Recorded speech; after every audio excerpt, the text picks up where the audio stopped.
Kære vinelsker, dagens vintip er en sjov lille ting, som jeg har fundet i Danmark. Den kan være rigtig brugbar for jer. Det er den her. Den hedder By The Glass, eller firmaet der hedder By The Glass, der laver det.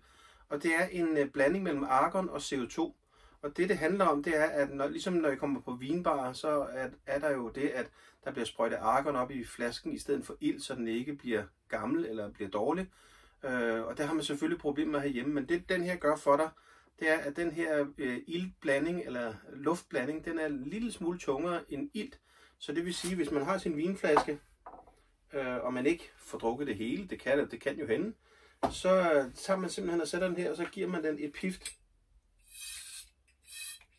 med den her argonblanding. Så ligger det så som en hinde neden ovenover vinen, og så kan den holde sig i rigtig lang tid.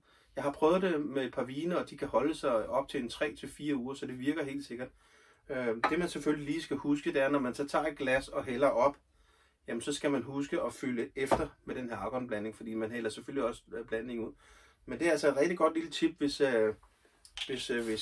I lander i en situation, hvor I ikke får drukket al vin, men gerne vil beholde den. Så tjek den ud, eller skriv til mig, så finder jeg den til jer. Prost som mål.